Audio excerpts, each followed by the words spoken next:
kami mengucap syukur hari ini kami boleh menikmati persekutuan yang indah lewat ibadah raya. Dan kami juga akan menikmati firman-Mu yang indah Bapa. Berbicaralah kepada kami semua, tenangkan hati kami, arahkan pikiran, perasaan, dan seluruh kehidupan kami kepada firman-Mu ya Bapa, supaya kami bisa fokus meresap setiap kebenaran-Mu Bapa menjadi bagian kekal yang tidak pernah bisa diambil oleh apapun dari dunia ini.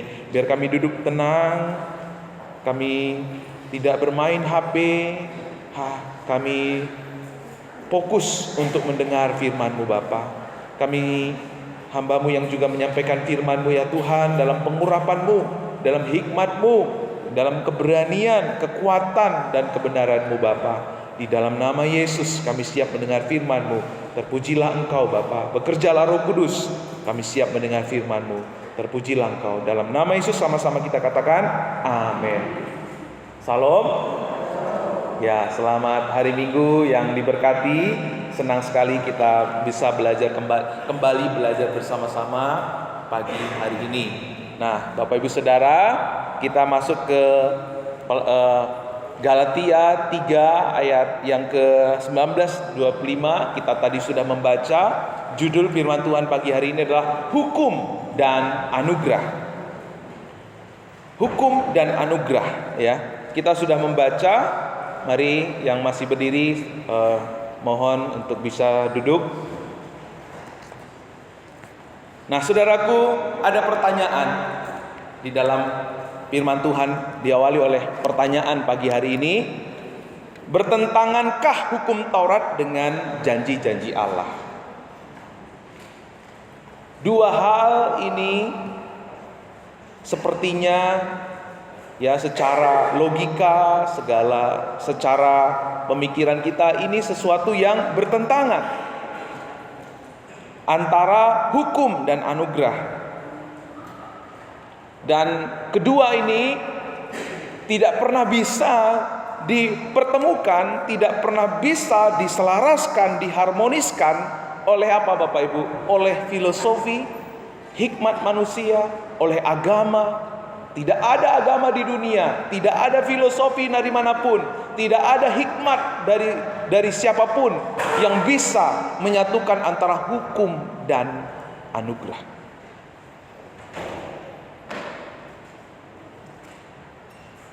Filosofi, agama, dan juga hikmat manusia hanya bisa menekankan salah satu.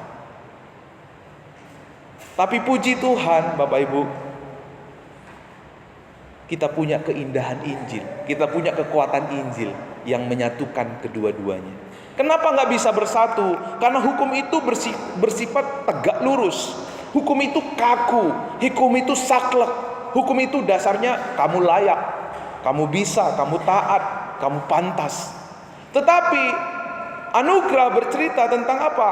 Tentang bagaimana kita menerima sesuatu walau sebenarnya kita tidak layak. Bagaimana kita menerima sesuatu walau sebenarnya kita nggak pantas. Jadi dua hal ini bertentangan, bertolak belakang.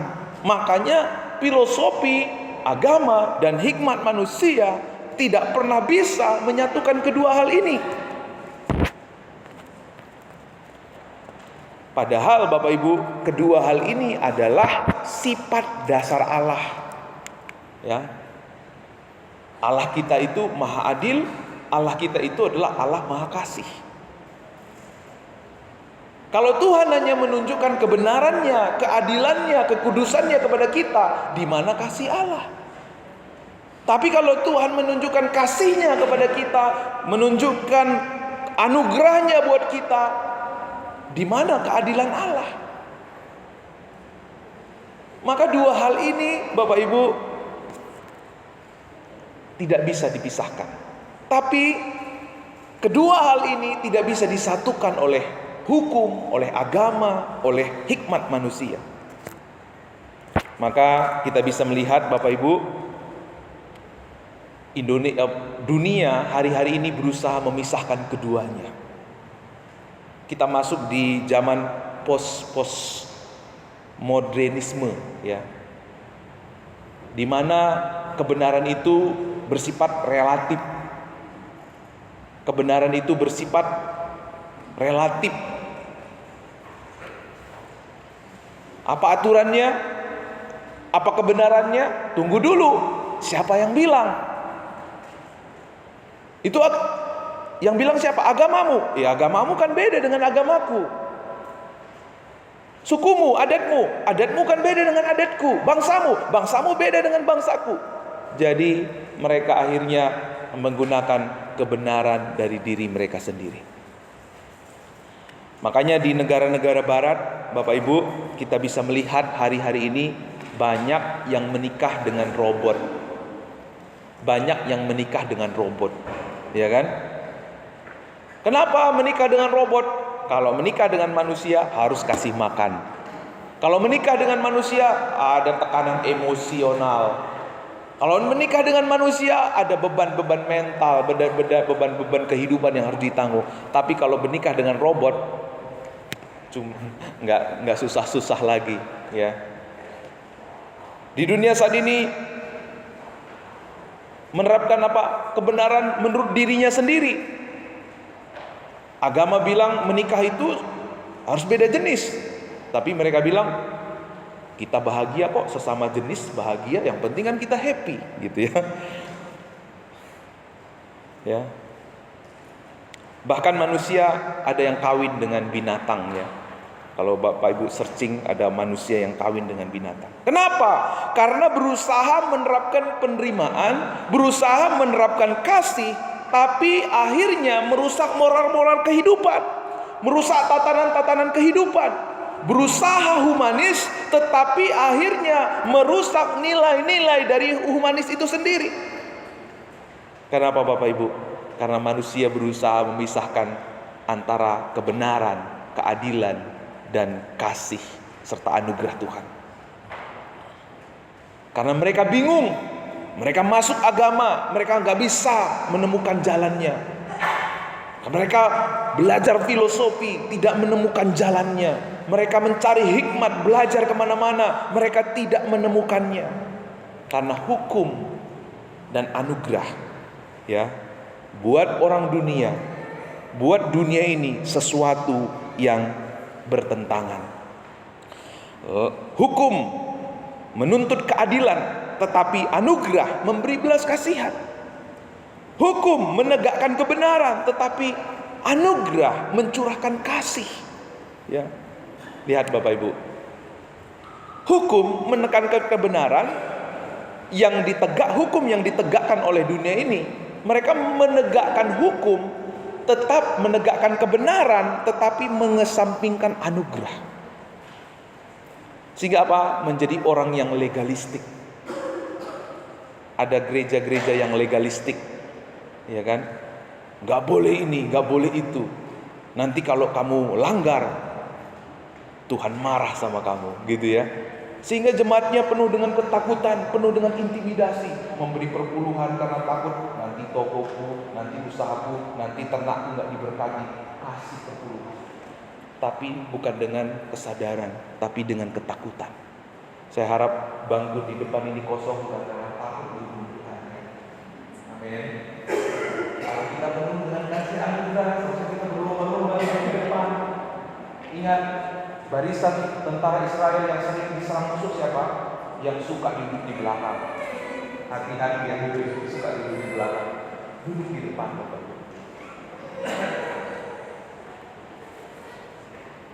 Akan menjadi gereja yang legalistik, Kristen ekstrim kanan, gitu ya. Selalu menakut-nakutin, gitu. Selalu mengancam-ngancam, gitu. Menjadi gereja yang sangat ekstrim kanan, menjadi yang begitu legalistik, suka menghakimi, kaku, nggak boleh ini, nggak boleh itu, sehingga jemaatnya penuh dengan ketakutan, penuh dengan intimidasi. Jadi saudara, waktu kita menjadi orang Kristen yang legalistik, yang memegang hukum, kita akan menjadi orang yang sebenarnya memandang kepada diri kita sendiri. Saya pun pernah ada di sana. Puasa 3 hari 3 malam, memberi perpuluhan sejak saya masih SD saya sudah memberi perpuluhan dengan teratur, dengan tertib. Tapi semua itu saya lakukan untuk menyogok Tuhan. Semua itu saya lakukan sejak SMP saya sudah mulai menginjili. Semua itu saya lakukan dengan motivasi yang salah di hadapan Tuhan. Semua itu sia-sia, saudara. Semuanya itu bukan ibadah. Semua itu saya lakukan untuk diri saya sendiri.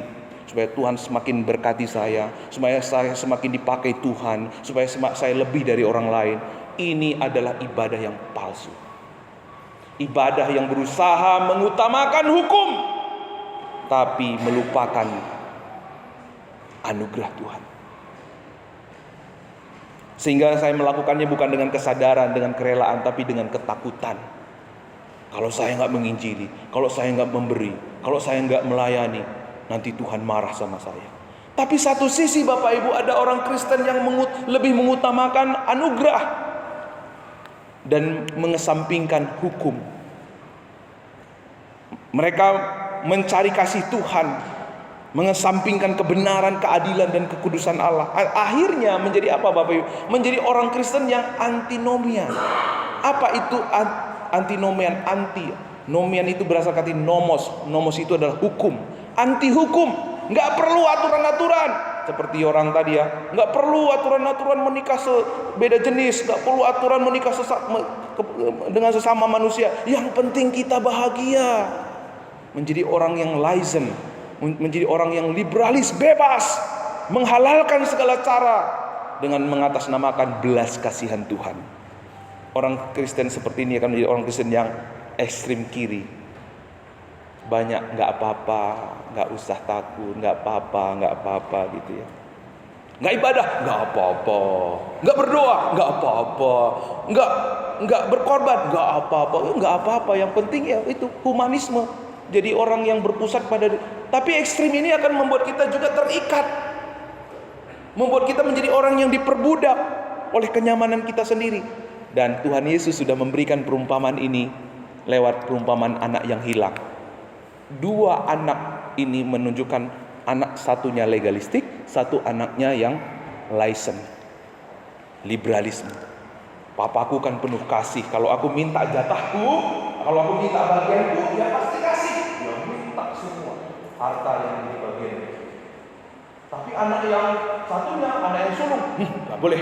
Aku mesti menjadi anak yang menjadi teladan. Aku harus menjadi anak yang hormat kepada orang tuaku. Aku harus mesti menjadi anak yang tekun bekerja. Tapi dia lakukan itu semua untuk dirinya sebenarnya. Untuk dia terlihat lebih dari orang lain. Akhirnya dua anak ini sebenarnya tidak ada anak yang di awalnya tidak ada yang benar. Tapi pada akhirnya anak yang bungsu mengalami pertobatan. Nah, saudaraku yang dikasihi Tuhan, seorang Hortius Bonar, dia berkata, keadilan dan kasih karunia harus diselaraskan dan keduanya tidak pernah saling bertentangan kecuali dalam hati manusia yang jatuh. Makanya anak yang sulung ketika anak adiknya pulang, dia marah, bukannya dia bahagia, tapi dia marah, dia komplain. Bukan hanya kepada adiknya, tetapi kepada papanya dia komplain. Kenapa saudara? Hatinya yang jatuh ke dalam dosa. Ukurannya timbangannya udah rusak. Makanya Paulus menjawab di ayat 21. Kalau demikian, bertentangankah hukum Taurat dengan janji Allah atau anugerah? Sekali-kali tidak. Kedua hal ini seperti rel kereta api, itu berjalan bersama-sama, tujuannya sama, selaras, sehati, koheren, harmonis. Itulah keadilan dan kebenaran dan kasih Allah, dua hal yang tidak pernah bisa dipisahkan. Itu bisa digambarkan seperti dua mata uang, yang satu sisi dan satu sisinya lagi. Kalau cuma satu sisi nggak laku. Itulah Allah saudara, itu adalah Allah kita. Dia adalah Allah yang adil, tapi dia juga adalah Allah yang penuh kasih. Dan kabar baiknya Bapak Ibu, saya ulang sekali lagi. Kabar buruknya, dunia tidak pernah bisa menyatukan antara kebenaran dan anugerah Allah, antara hukum dan anugerah Allah. Tetapi kabar baiknya hanya Injil. Hukum dan anugerah sejalan, menyatu, selaras, harmonis, tidak lagi bertentangan satu dengan yang lain. Agama hanya bisa mengunggulkan kebenaran tapi mengabaikan kasih, atau mengutamakan kasih tapi mengabaikan, menomorduakan kebenaran. Enggak pernah bisa. Hanya Injil yang bisa menyelaraskan yang keduanya. Tim Keller dalam bukunya Reason for God berkata, Injil menekankan pada penyatuan dua hal yang tidak pernah dicoba disatukan oleh agama lain, agama apapun di dunia ini. Karena itu saudara adalah orang-orang yang berbahagia. Kita adalah orang-orang yang dalam Injil yang menemukan jawaban yang atas apa yang tidak pernah ditemukan oleh agama, filosofi apapun dari dunia ini. Jadi bagaimana Injil menyatukan hukum dan anugerah? Telah dinubuatkan dari Mazmur bahwa suatu saat nanti kasih dan kesetiaan akan bertemu, keadilan dan damai sejahtera akan bercium-ciuman. Sudah dinubuatkan lewat Nabi Daud, dan itu tergenapi lewat Yesus Tuhan kita. Ayat 19 kita baca sama-sama. 1, 2, 3 ya.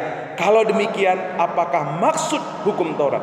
Sebelum iman itu datang, kita berada di bawah pengawal hukum Taurat dan dikurung sampai iman itu telah dinyatakan. Ya. Kalau demikian, apakah maksud hukum Taurat itu diberikan? Aturan-aturan itu diberikan, kebenaran Allah itu dinyatakan, hukum Allah dinyatakan supaya kita ada dalam pengawalan. Sampai waktunya iman itu telah dinyatakan kepada kita.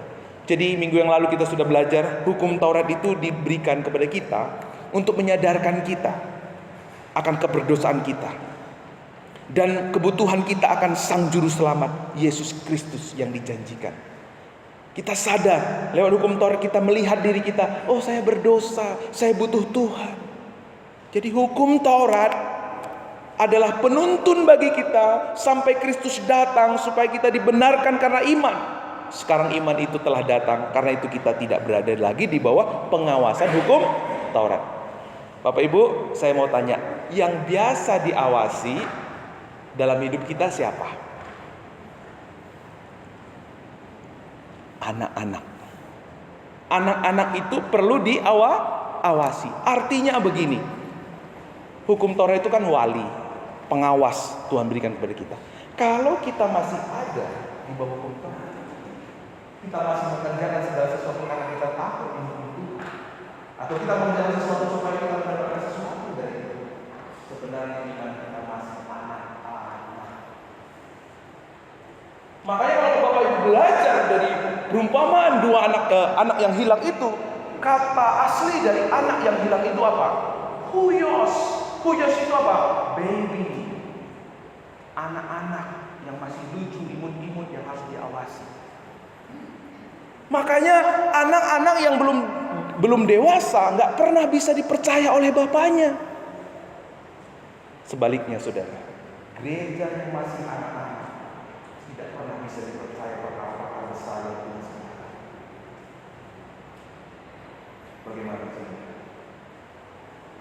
Apa yang Tuhan percayakan selama ini kepada kita? Apakah kita menghidupinya? Atau apa yang dipercaya selama ini sama kita malah hilang? Pekerjaan-pekerjaan Tuhan yang Tuhan sudah malah hilang. Mungkin ternyata kita masih huyos, baby, lucu, masih melakukan segala sesuatu karena takut, melakukan segala sesuatu karena ingin mendapatkan sesuatu dari Tuhan. Saya berdoa supaya kita menjadi jemaat yang bukan huyos, tetapi menjadi anak teknon. Waktu anak yang hilang itu pulang dari rumah bapaknya, dia berkata, aku tidak layak lagi disebut anak Bapa. Aku akan kembali ke rumah Bapa. Walaupun aku tidak menjadi anak, aku akan kembali ke rumah Bapa. Pada waktu itu Alkitab mencatat anak yang bungsu itu, meskipun dia bungsu, tidak lagi huyos, tetapi teknon. Anak yang siap dipercaya, anak yang siap menerima janji Tuhan. Makanya waktu dia pulang, bapaknya memberikan sepatu yang terbaik, jubah yang terbaik, memberikan cincin yang terbaik. Kenapa? Anaknya sudah dapat dipercaya. Amin. Waktu saudara dan saya menjadi anak yang hidup di bawah kasih karunia, kita akan menjadi jemaat, menjadi orang percaya yang siap dipercaya oleh Tuhan. Kalau dikasih jiwa sama Tuhan, jiwa itu bertumbuh imannya lewat kita. Kalau dikasih berkat sama Tuhan, tidak hanya berkat untuk diri kita, tapi berkat untuk memperoleh wajahnya.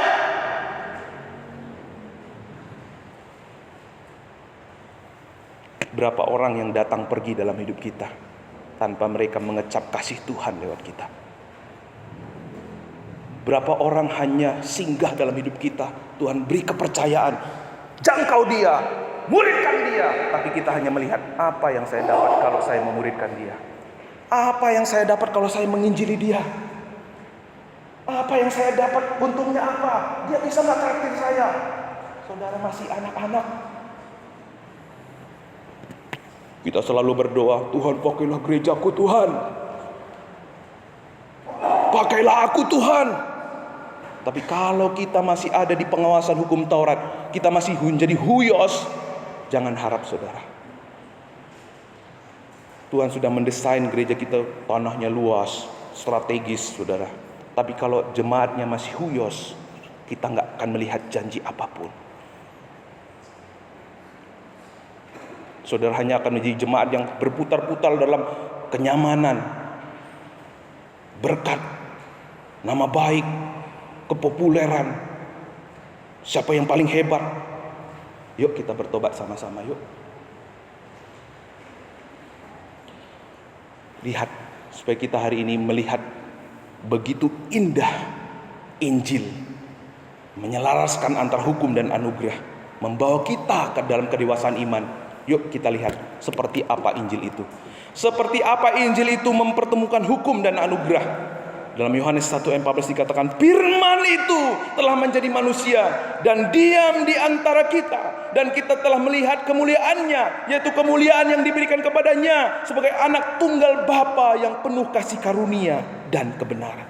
Hukum dan kasih itu, lihat saudara, tidak mengutamakan satu dengan yang lain. Ya.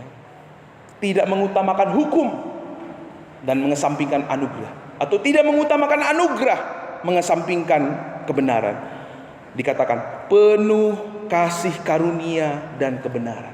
Di dalam Injil kita menemukan kasih karunia dan kebenaran itu sama-sama penuh.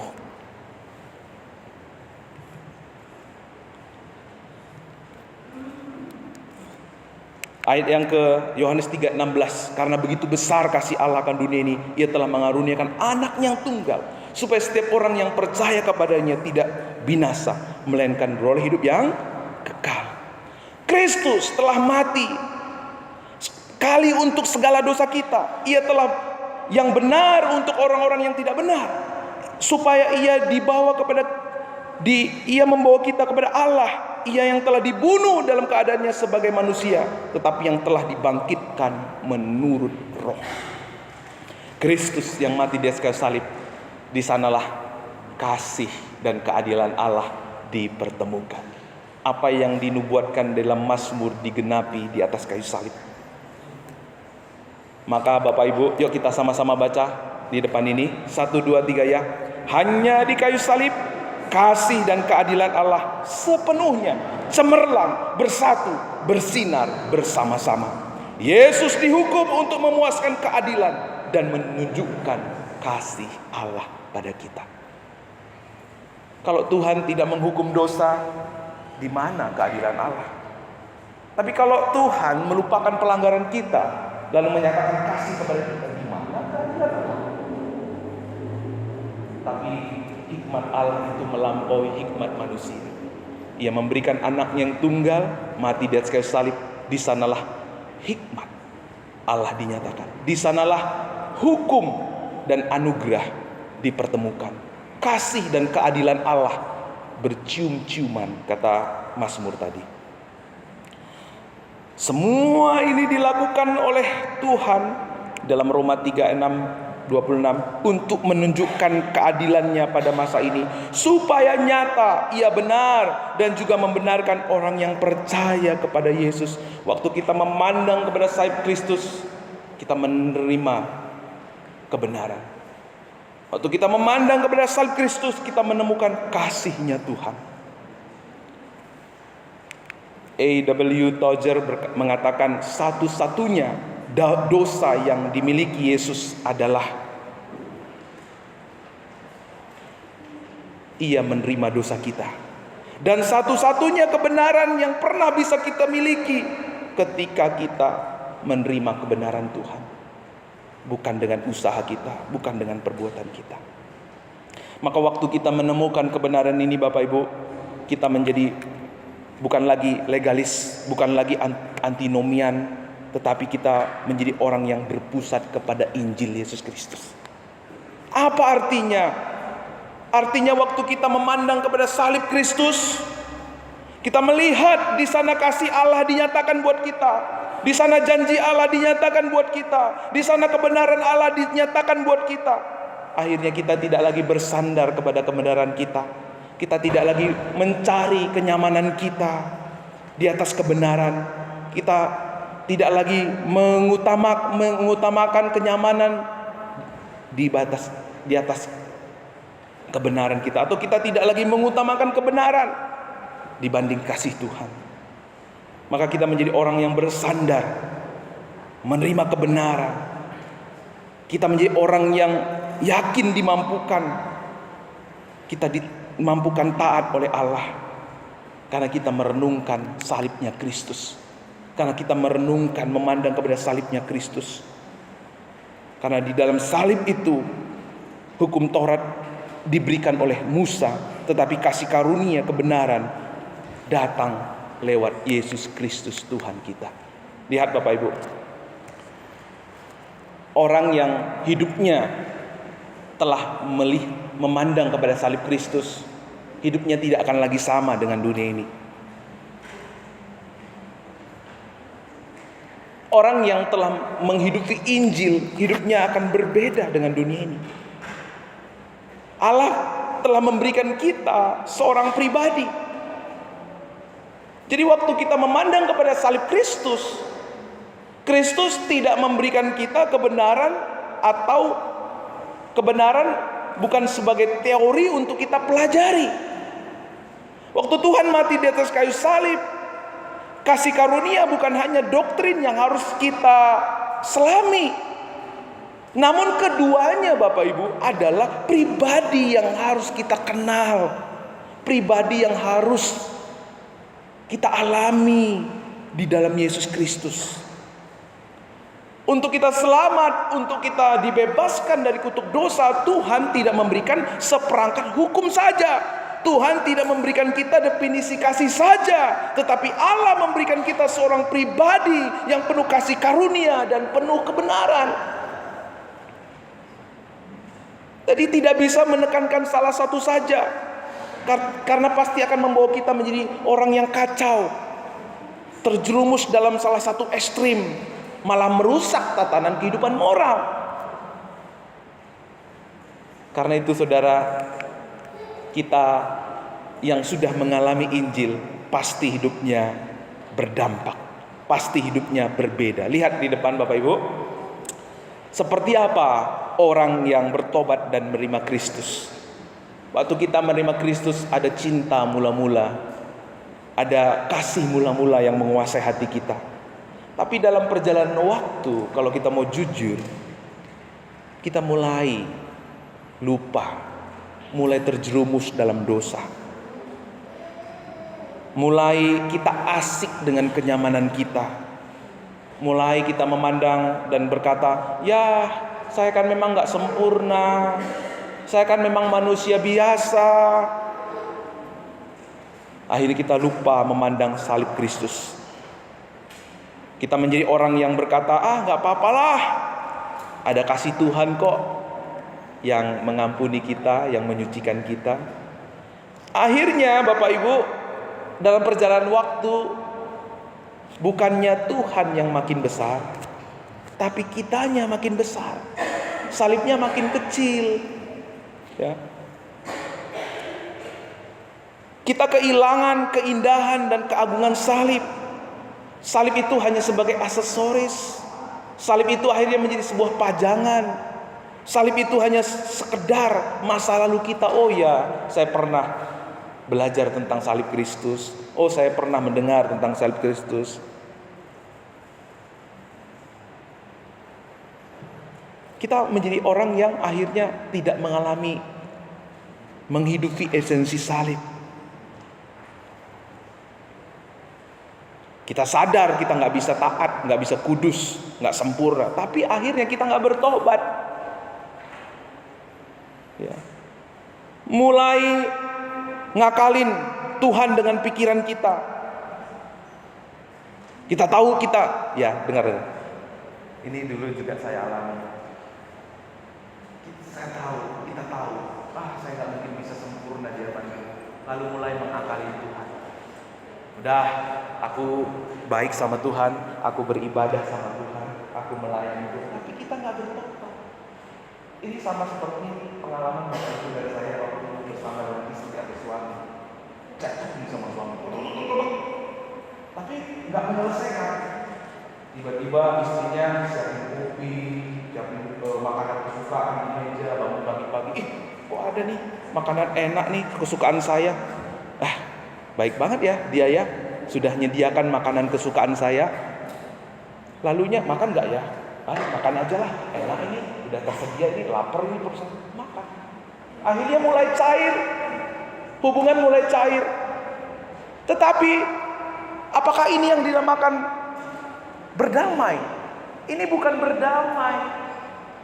Waktu nanti makanannya habis, lalu ada sedikit gesekan, mulai diungkit-ungkit, mulai dibangkit-bangkitkan. Ini bukanlah pertobatan. Tapi kita juga sering memperlakukan Tuhan seperti itu. Tuhan, aku gak bisa taat ini. Untuk menyogok Tuhan, kita berusaha memberi, kita berusaha menolong orang lain, kita berusaha untuk baik. Kalau kata orang Ciseeng dulu, kita Pak, amal dan kejahatan itu harus seimbang gitu. Amal dan kejahatan itu harus seimbang gitu. Kalau gak seimbang bahaya nanti gitu ya. Itu bukan pertobatan. Itu adalah strategi mengakal-akalin Tuhan. Tapi Tuhan gak bisa kita akal-akalin. Bertobat itu adalah ada pengakuan, ada saling mengaku dosa, saling mengampuni, saling menerima, saling mau menolong satu dengan yang lain. Ya, kita sering memperlakukan Tuhan seperti itu. Kita menjadi orang yang menggunakan hukum-hukum supaya Tuhan mengampuni kita. Menggunakan ketaatan-ketaatan kita supaya Tuhan memberkati kita. Padahal kalau kita baca Alkitab, ya, bahkan kita bernyanyi, biar Yesus makin besar dan aku semakin kecil gitu ya. Tapi itu tidak lupa untuk kita hidupi dalam kehidupan kita. Kita sering berbicara tentang Tuhan, kita sering melakukan pekerjaan-pekerjaan yang rohani, tetapi justru membuat kita sombong rohani. Kita sering mengatakan kita mau ikut Tuhan, tetapi kita tidak pernah mau bertanya kepada Tuhan. Sehingga apa? Yang menjadi kuat justru manusia kedagingan kita yang makin kuat. Tapi salibnya semakin kecil. Mestinya seperti ini. Sadar Tuhan kudus, sadar Dia penuh kasih. Tapi puji Tuhan, ada salib Kristus. Kita waktu memandang kepada salib, di sana ada penggenapan perjanjian Tuhan. Waktu kita memandang kepada salib, di situ kita melihat kutuk dosa dan pelanggaran kita yang sudah ditanggungkan oleh Yesus. Kita bisa berkata gini ya aku berdosa, tetapi dalam Kristus aku dibenarkan. Ya, aku yang gak mampu, tetapi dalam Kristus aku dimampukan. Ya, aku lemah, tapi dalam Kristus aku dikuatkan. Ya, aku tidak kuat, tetapi dalam Kristus aku dikuatkan dan disempurnakan. Kristus itu cukup buat kita, memberikan kita identitas kita yang baru. Sehingga apa Bapak Ibu, hidup kita seperti ini. Salibnya makin gede hari demi hari. Bukan kitanya makin gede, tapi salibnya makin gede. Waktu kita sadar kita jatuh, kita gagal, kita tidak taat, kita lemah, memandang kayu salib, memandang kepada salib Kristus, memberi kita kekuatan untuk terus berjalan dalam rencana Tuhan. Karena di dalam Kristus kita dibenarkan, kita dimampukan. Di dalam Kristus kita dikuatkan, di dalam Kristus kita disempurnakan. Itulah kecukupan Kristus, memberikan kita identitas yang baru. Kita sadar waktu kita jatuh, kita gagal, kita kecewa, kita mungkin disakiti, bahkan kita diancam, bahkan nyawa kita terancam. Kita tetap maju. Karena apa? Ada salib Kristus yang menjamin hidup kita. 20 orang di Kairo beberapa waktu yang lalu disembelih, Bapak Ibu. Kalau dia nggak memandang salib Kristus, saya percaya dia nggak akan mau melakukan itu. Waktu kita memandang salib Kristus, kita melihat saya telah diterima, hidup saya telah dijamin, hidup saya telah dibenarkan. Maka saya mau hidup untuk Tuhan. Makanya Paulus berkata minggu yang lalu, setelah dia bercerita tentang salib, berkata tentang salib, akhirnya dia berkata, hidupku bukannya hidupku lagi, tapi hidup yang kuhidupi adalah hidup bagi Kristus. Ketika ada orang yang mengecewakan kita, pandang salib Kristus. Waktu kita memandang salib Kristus apa? Iya ya, aku juga sering mengecewakan Tuhan. Saudaraku ini baru sekali, baru 2 kali, mungkin 3 kali, atau buatlah 7 kali. Saya berkali-kali mengecewakan Tuhan. Tapi Tuhan mengampuni saya, menerima saya. Bagaimana mungkin saya tidak mengampuni dia? Masih hitungan jari mengecewakan saya. Kita menang atas kekecewaan. Amin. Waktu kita memandang salib Kristus, Ia telah memberikan nyawanya buat kita, memberikan hidupnya buat kita. Tuhan, luar biasa salib-Mu, memberikan segalanya buat aku. Ini masih seminggu sekali beribadah, 2 kali lah sama hari Rabu ke gereja. Kok aku gak bisa, Tuhan? Aku mau tekad, minggu ini mau ikut jam doa. Setiap minggu aku akan usahakan, kalau ada acara sesuatu yang menarik untuk tidak beribadah, aku akan kalahkan dengan salib Kristus. Ya, kecuali kalau acara itu Bapak Ibu nggak ada di sana, nggak jalan acara itu ya, tetap harus hadir gitu ya. Itu karena kasih ya. Waktu saudara memandang salib Kristus, saudara tidak lagi menjadi orang yang legalistik, harus pokoknya gitu ya. Tapi waktu kita memandang salib Kristus, wah, Tuhan telah menanggung kutukku, Tuhan telah mati buat aku. Pantaskah aku hidup dengan cara seperti ini? Pantaskah aku memperlakukan sesamaku dengan cara seperti ini? Pantaskah aku memperlakukan uangmu dengan cara seperti ini? Pantaskah aku bekerja di kantorku seperti ini? Pantaskah aku melayani dengan cara seperti ini? Saudara mempunyai hukum dalam hati saudara. Hukumnya tidak lagi tertulis, tetapi hukumnya tertulis di hati kita. Tidak perlu lagi di warning, tidak perlu lagi ditakut-takutin di gereja ini, tidak perlu lagi diancam-ancam. Kalau nggak memberi, awas. Kena kutuk loh. Nggak pernah lagi diberitakan itu di gereja ini. Amin. Tapi kalau saudara punya salib Kristus, saudara tidak perlu lagi di warning, tidak perlu diancam-ancam. Saudara punya kesadaran, wah, Kristus sudah mati buat aku. Aku mau memberikan yang terbaik buat Tuhan. Yang setuju katakan amin. Puji Tuhan. Kalau saudara setuju hidup dengan cara kasih karunia, berarti saudara adalah anak huyos. Anak yang siap dipercaya oleh Tuhan. Bilang dulu sama samping kiri dan kanannya, kita jadi huyos ya. Tepuk-tepuk kuat-kuat. Kita jadi huyos ya. Anak yang bisa dipercaya oleh Bapa kita. Amin. Puji Tuhan, saudara. Waktu saudara mungkin dikecewakan sama orang lain, saya juga pernah ngecewain Tuhan. Saya juga gak kebaikan dari dia. Bagaimana mungkin saya tidak mengampuni dia? Kita akan menjadi orang yang penuh dengan kemurahan hati. Maka waktu itu salib Kristus semakin gede. Mari kita tunduk kepala. Pertanyaan reflektif buat kita semua. Saat kita sadar akan betapa kudusnya Tuhan dan betapa tingginya standar Tuhan, siapa yang kita pandang? Saat kita sadar betapa berdosanya kita dan betapa lemahnya kita, serta betapa tidak berdayanya kita, kepada siapa kita bersandar? Kalau kita mau jujur Bapak Ibu, kalau kita mau sama-sama jujur, saya adalah suami yang tidak sempurna. Saya adalah gembala yang tidak pantas sebenarnya. Saya tidak punya kemampuan apa-apa. Tapi Tuhan sudah menjamin hidup kita di atas kayu salib. Kalau kita pandang diri kita, kalau kita mau jujur dan tidak menyangkali, kita nggak mau pura-pura, kita sebenarnya tidak layak menerima janji Tuhan. Tapi waktu kita memandang kayu salib Kristus, di sana kita akan berkata, anugerah Tuhan cukup dalam hidupku.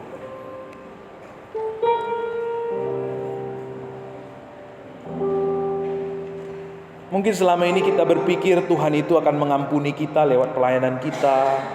Mungkin selama ini kita berpikir Tuhan itu akan memberkati kita karena ketaatan kita, kesalehan kita, kegigihan kita. Kalau itu yang kita pahami selama ini, mari kita bertobat.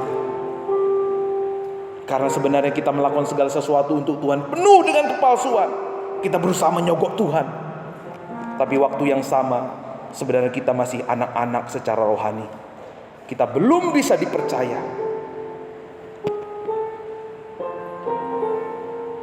Yang bisa membuat kita menjadi anak yang bisa dipercaya ketika kita memandang kepada salib Kristus dan berkata, saya tahu saya gagal, saya tahu saya tidak mampu, saya tahu saya tidak sempurna, tetapi salib Kristus cukup dalam hidupku. Kemana saudara selama ini mengarahkan pandangan saudara?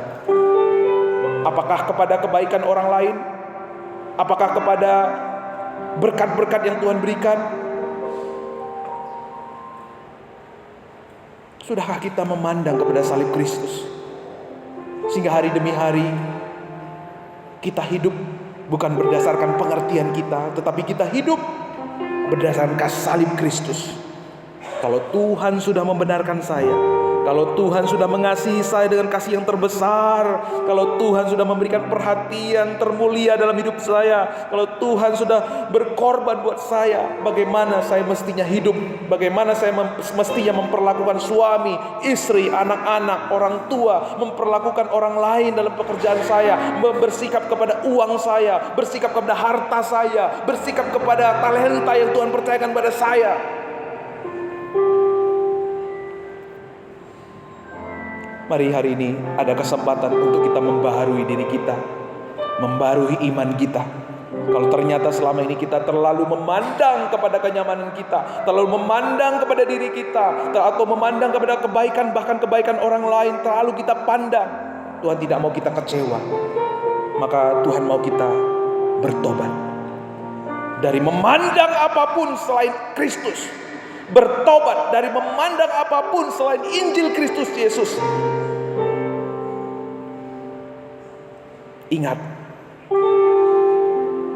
Ingatkan diri kita akan kebenaran salibnya, bahwa hukuman telah dilaksanakan, anugerahnya telah dinyatakan buat kita, bahwa tuntutan keadilan dipenuhi dan belas kasihan diberikan kepada kita, bahwa kebenaran telah ditegakkan dan kasih telah dicurahkan bagi kita. Melalui Kristus, saya, saudara, menerima anugerah Tuhan. Memandang salib Kristus, menemukan sumber kekuatan, menjadi kebanggaan, menjadi jawaban atas setiap persoalan kita. Terima kasih Tuhan. Kami mau belajar memandang kepada salib-Mu. Kami mau menjadi anak yang hanya hidup karena anugerah lewat pengorbanan-Mu di atas kayu salib. Terima kasih Tuhan. Biar kami tidak lagi menjadi anak-anak yang harus diawasi, yang hidup di bawah hukum Taurat, tapi kami hidup di bawah kasih karunia Tuhan yang berlimpah-limpah. Anugerah dan kebenaran membebaskan kami. Kelimpahan kasih karunia dan kelimpahan anugerah kebenaran-Mu menjadikan kami kuat, menjadikan kami menerima jawaban atas setiap masalah kami.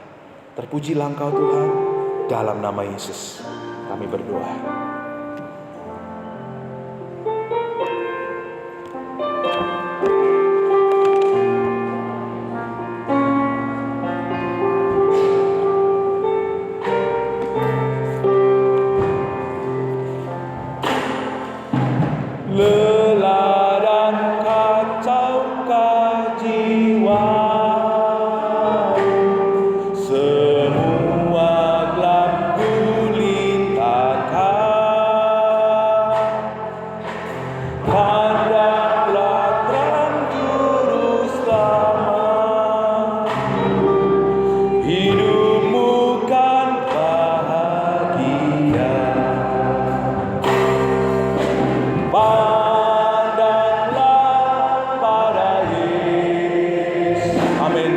Oh, pandang wajahnya mulia, oh, isi dunia menjadi surga oleh sinar kemuliaan. Saya undang Bapak Ibu bangkit berdiri.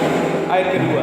Teladan katakan Tuhan, semua gelap kulitakan. Pandanglah terang juru selamat, hidupmu kan bahagia. Amin. Pandanglah pada Yesus, oh pandang wajahnya mulia, isi dunia menjadi surga oleh sinar kemuliaannya. Dari maut ke hidupan, ku ikut jejak Tuhanku. Amin. Dosa tak berkuasa, dosa tak berkuasa oleh Yesus terbelenggu.